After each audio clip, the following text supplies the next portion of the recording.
encouraging sila. Gagamitin muna.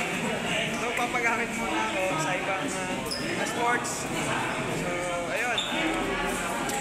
Sa ngayon kasi, sabi ko naman kailangan ko muna mag-focus din siyempre sa sarili ko kasi kailangan ko din talaga na matibay na motivation para sa sarili ko naman, para, alam mo yun, para mas maging mag-flame pa yung sarili ko, para mas mag-improve ko. Siguro, sabi ko nga sa partner ko kay Navy, siguro pag nagka-baby tayo, siguro ikaw masyado akong lalakas yan kasi meron na tayo, meron na akong panghawakang motivation ko, which is yung magiging baby namin. Ayun, so far, ayun yung trabaho namin.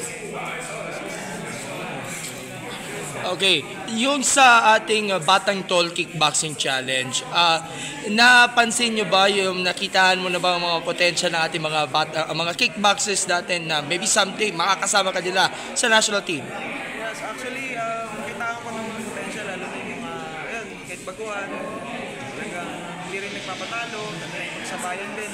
And most especially din, syempre, kahit nakakatapat sila na mga national team, ganyan, wala silang takot na makipagsabayan kahit na may mga pangalan yung nakakalaban nila.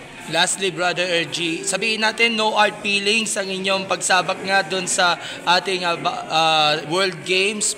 Itong 4th place finish ay sabihin natin it would be a great opportunity para at least makabawi man lang at of course sabihin natin makalampasan mo yung mga struggles at challenges along the way.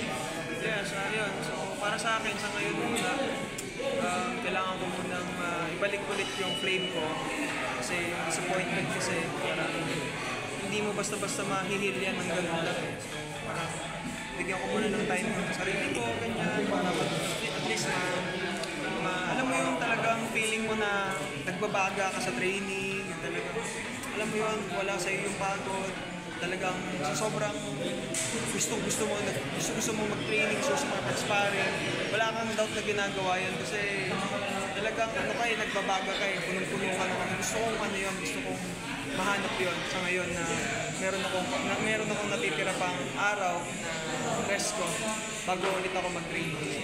Alright, thank you. Alright, last na.